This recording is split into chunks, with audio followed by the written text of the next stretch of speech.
It is so sunny and hot in London today, and yet I've decided to close the windows and the blinds and put myself into these giant heat lamps for content. And yes, I'm pretty content about it. So this past Sunday I uploaded a video where I tested myself with the hardest of British slang, and I was pretty proud of myself to get 75%, but a lot of you were very surprised to find out that a lot of the words that I consider British slang, and a lot of people do, weren't normal words, because you use them so often. You're like, how is that just British? I feel like stroppy, that was the biggest one. Everyone's like, how do you not know what stroppy is? Stroppy is a word just used in, I guess, the UK and maybe Australia.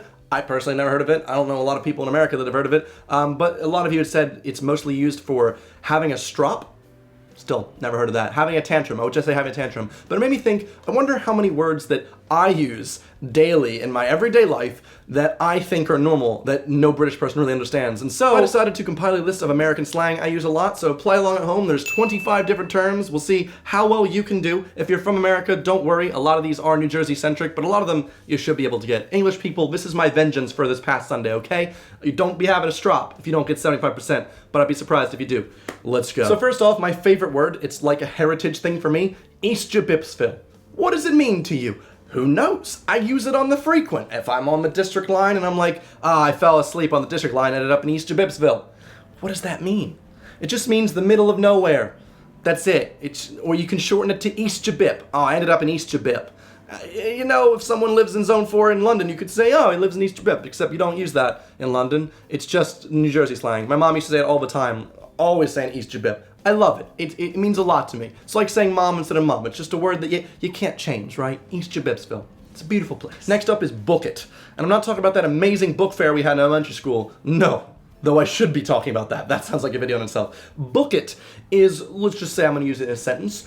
I saw the cops at the end of the road, so I booked it in the other direction. Booked it just means to run really, really fast. Like you just, I don't know, it's hard to describe without being colloquial, but it's just like you booked it. Like whoosh. Whoosh! That's the way I'm gonna describe it. Whoosh!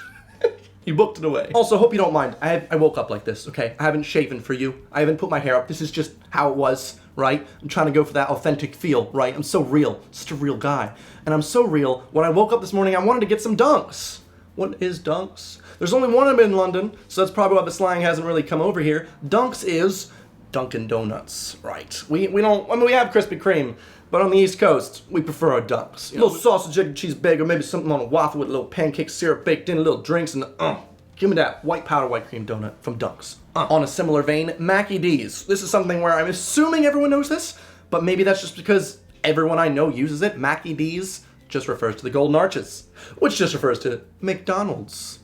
There we go. I think they call them Maccas in Australia, so I actually picked up on that, and I say Maccas sometimes now. I think that's really cool. I do like Australian slang quite a lot. I heard that they call umbrellas brollies over there, and I think that's really cute, so I actually refer to umbrellas as brollies now as well. Picking up on good slang. I hope you're doing okay. I mean, this one is literally self-explanatory, but shopping cart. What is a shopping cart? They call it a trolley in the UK. What? It's what you're shopping in. You put your shopping in the shopping cart, not a trolley. When I think of a trolley, I think of something you get in on the boardwalk that takes you to the other end, like a tram car almost. Like a trolley is kind of like a train for me, not a shopping cart. No. Next up is a nor'easter. It's a slang that I don't really think can happen in London, because London wouldn't have a nor'easter. Nor'easter used in a sentence, oh man, this week we're about to get a nor'easter. It just means a really big storm full of snow, like a crazy snowstorm that's going to usually hit the northeast coast.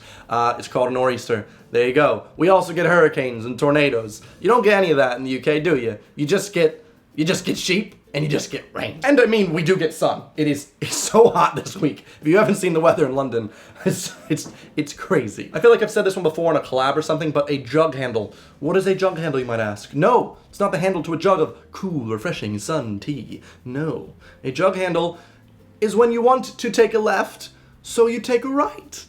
Yeah? Basically, when you're on a 3-lane highway, you can't just cross over there. It's not like an intersection, or there's no roundabouts or circles in the US for the most part. So in New Jersey specifically, they have these. Right before you want to take a left, there is a part where you go to the right and then come around, and then you can now go left. It looks like a jug handle if you look at it on a map, right? It's pretty. It's part where I'm from, okay? Love me some jug handles. I actually don't. Who made those? I'm okay if we just implement some circles in the US. Get rid of the stoplights, just put in some roundabouts. Next up, a hoagie. Hoagies are life, all right? I just I have such a strong craving 24/7 for a good hoagie, which is why sometimes I go on a late night Wawa run and get myself a nice hoag. A hoagie is another word for a sub, like a sub sandwich. It's like a big foldable baguette, but soft, and you get Italian in there, you get some tuna oh, give me a good hoagie. Why do we say hoagie? I believe the term comes from Hog Island, which is near Philadelphia. Those were the sandwiches that were made for World War II, I believe, was the old wives' tale about it, and so we just called them hoagies, these ones from Hog Island, and it stuck. So everyone from South Jersey called it that, and then when Wawa decided to expand out of that, Pennsylvania and South Jersey, other people have started calling them that. Hoagie. I hope you got that one. If you did, I'm really proud of you. Pork roll. How much of these have to do with food, Evan? Can you tell I haven't eaten today? I'm really hungry. I just want you to know a pork roll is a delicious breakfasty sandwich with good ham, but it's not called Taylor ham. You might talk to someone from North Jersey and they'll lie to you, and they'll say something like, Taylor ham? Who's that? I don't even know. Who's Taylor and who's his ham? That's a pork roll. You get me some pork roll. My accent's going really weird today. Pork roll is just a really nice, like, roll of pork on bread, and it's good. Just try one. If you go to the New Jersey, Philadelphia area, get a pork roll. It's pretty good stuff. There's probably a comparable thing in the UK, like a builder sandwich, but it's with a very specific type of pork/ham that makes this pork roll. So, next up is dot shop. Dot shop as in, I'm gonna go pop into the dot shop, get myself some sweets. It's honestly something that I used to use all the time. I mean, after high school, we lived in like a 1-minute town. You drive in, you drive out, you're literally out of the town. And there wasn't much there, but we did have a dot shop. And so after school, we'd all pop into the dot shop and get some things. It's actually quite an offensive term, now that I think about it. It's one of those things that you don't find offensive when you're in the situation. I actually didn't know until I moved to the UK that that could be seen as offensive. I watched another YouTube video of a girl referring to the same type of thing as a packy, without knowing that that's actually quite an offensive term to people from Pakistan. The reason it's called a dot shop or a packy for a liquor store or just a corner store is because the people that usually run them are from Pakistan or have dots on their head. That's offensive. It's like, how about I just bring you down to this thing? Bad. I genuinely didn't know as a kid. It was just, that's what everyone calls it. You go to the dot shop. So if you still refer to things as either of those two words, maybe just call it a corner store. Because that's some negative slang you shouldn't use. There you go. You know, let's be a little progressive. Change it up. Corner shop. It's not that hard. The skin of your teeth. As in, I got through that last slang by the skin of my teeth.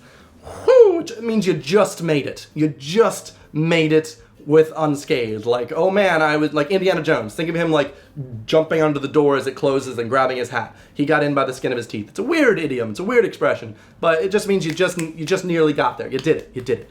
Don't know why it's not really used that much in the UK. You might have heard of it, maybe from US media. I know a lot of my friends in the UK watch Friends and Seinfeld, so they may have heard about it, but who knows? Next expression is jacked up. I used this expression to Luke, and he said, doesn't that mean when you're like really buff?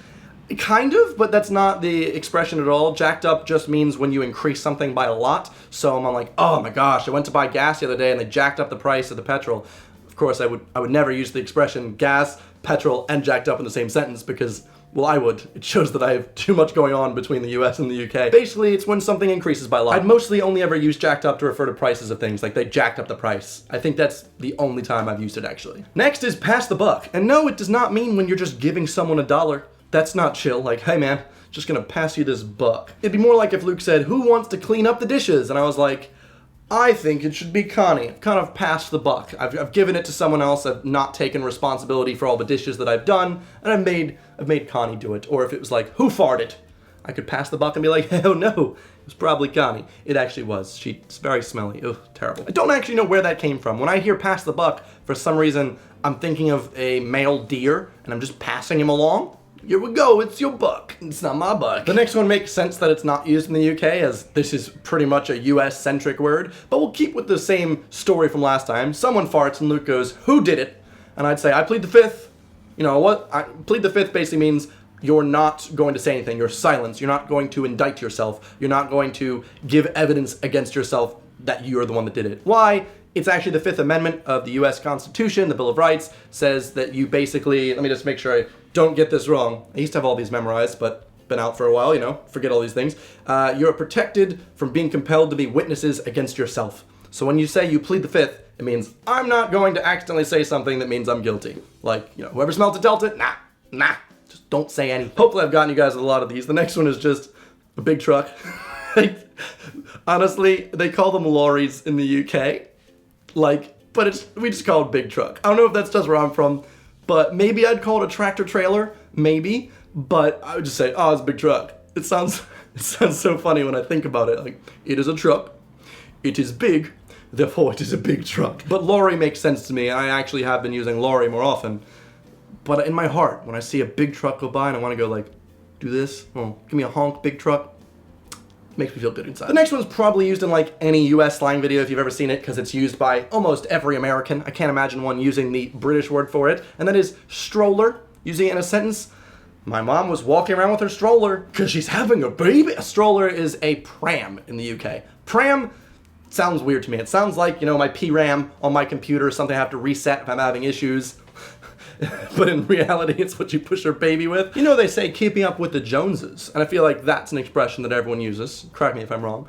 But another expression is jonesing, as in, I'm jonesing for a creamsicle right now. That sounds fun.